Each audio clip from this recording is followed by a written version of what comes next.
All right, today we have a unique meeting featuring a special guest speaker. Michael Angelo Caruso is a value communication consultant to companies and organizations all over the world. He's delivered thousands of presentations and keynotes and speeches on subjects of leadership, selling, customer service, and presentation skills. He's a founder of the Edison House and president of the Edison House, an international consulting firm specializing in corporate and personal development.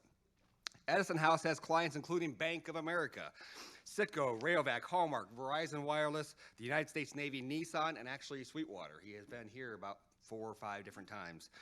Michael educates, entertains, drawing on previous career in the telecommunications industry, and actually has a decade as a professional musician. So he gets us, okay?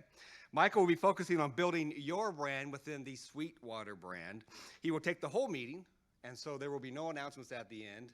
And so when he's finished up, we will all be dismissed. Michael, it's great to have you back. Come on up.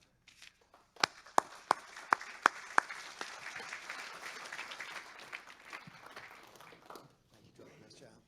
Pleasure, everybody. Good morning. This is the largest podium I have seen in my entire life.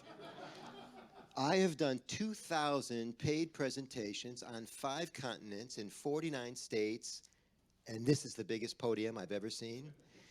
It's like a podium on steroids, corn-fed, this podium. It's good to be back, Sweetwater. I understand we have 2 groups today. This is the smart group. The senior group, somebody said, the tenured group. We'll be getting out early. You're welcome. Troy's right. We're going to talk today about the building a brand, and it's interesting because most of you probably don't think of yourself as building a brand. If you looked at your job description, the title on your business card, nothing about it says brand builder, and yet all of you are helping build the Sweetwater brand, and I'm going to turn you on today to another idea about building your own brand within Sweetwater. So a brand within a brand. It's pretty cool. I want to thank John Hopkins, who my initial contact at the company is fantastic. We've been friends for, I think, nearly a decade now. Chuck, of course, and Jeff Radke, who's been great to me through the years. And is Jeff here today? I haven't seen him yet. No, he's out. He left? He's out. Oh, he's out. Okay, very good.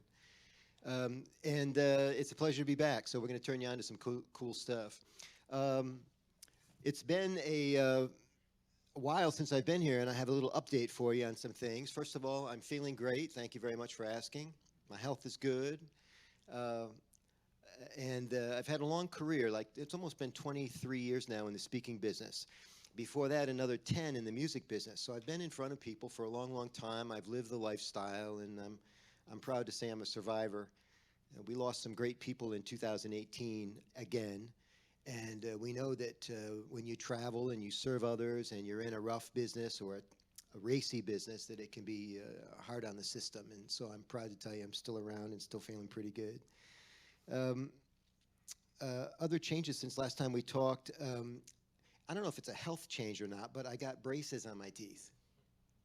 And I share that with you not because you're actually going to notice. I have the Invisalign, and actually the trays are out right now. Anybody have, first of all, does anybody have braces right now? Anybody in the room? Has anybody had braces in your life? Yeah, lots of people. All on this side of the room. Interesting. And the thing with the Invisalign is you can't see them as well. And so it's a different kind of correction, but it happens over time. Like, your teeth actually move. I share this with you because I find that this incremental change is quite amazing. Your teeth actually move less than the width of a hair in a week. Less than the width of a human hair. And what happens over time is, you know, anybody who's had braces, you reclaim your smile. All of those little tiny adjustments, you know, the teeth this way, this way. There's a thing on my this side right now. It's a little notch that pulls the tooth out of the root a little bit to even out my smile, because one of the tooths is shorter than the teeth around it. And it's adjusting that. And the reason we're doing incremental change is because change can be very painful. Big change can be hugely painful. And in your mouth, of course, you have to go with incremental change because it hurts. That's the whole problem with braces, is how fast could, nobody wants to be in braces for a year, but the reason we do it for a year is because it's painful. Change in and of itself is painful. And so as we talk about change today, and we are talking about change because the whole idea of you coming to work every day is not to stay the same, it's to be better. And so I have some ideas for you that will make you better. Some of the ideas you'll like right out of the box. You're going to go try them. You're going to report success almost immediately. Some of the ideas you may never warm to, but I don't know which one they're going to be, so I'm going to give all of the ideas to you today. It's been a big year for, oh, by the way, we stayed at the Don Hall Hotel last night. Has anybody been? Pretty cool. It's an interesting place, man. I like the memorabilia and stuff inside. We stayed in the, there was discussion about what room we stayed in because we saw art from the Beatles. Who else, Renee? Miles Davis was in our room last night. That was creepy. In the bathroom, there's art that says, "Raindrops keep falling on my head." Cute, right? And get it? Raindrops, shower. You with me, right? And it was beautifully done. I don't know if it's called Art Deco, this kind of decoration, but it was all 60s, like the lamps and stuff. Even the wiring, I thought, wow. I used to get shocked a lot in the 60s with lights and stuff when I was a little precarious last night turning on lights and stuff, but we were fine. And it was, being a touring musician, it was everything I could do to not trash that room last night. But flat screens are a lot harder to, they're not as much fun to destroy as the, remember the Who used to throw out televisions outside of off the balcony of their hotels? We didn't touch the room, John. It's good. Safe, yeah. So we had a good time. And another thing that's happened in the last year are movies. I'm a big movie fan. Anybody else like cinema, movies? Big year for music movies. So Star is Born, right? 4th time it's been remade, maybe the best one yet. The Queen movie, I loved it, man. I lived Queen the first time. And interesting thing about Queen is nobody knew what to do with them the first time around. Now Freddie Mercury's almost normal.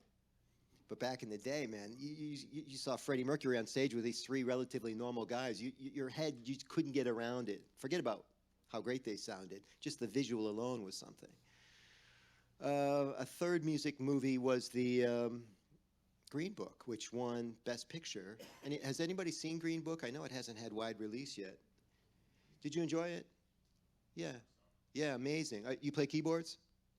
No, but you don't have to play keyboards to like it. The premise of Green Book is it's essentially, it's a lot of things, but it's essentially the story of a touring musician who goes, and he's African American, and he goes on the road in the Deep South. So you can hear there's already a lot of things going on in this premise. And his bodyguard is an old school Italian guy from New York. And so there's a lot going on in the movie. Steven Spielberg called it the best buddy movie since Butch Cassidy and the Sundance Kid.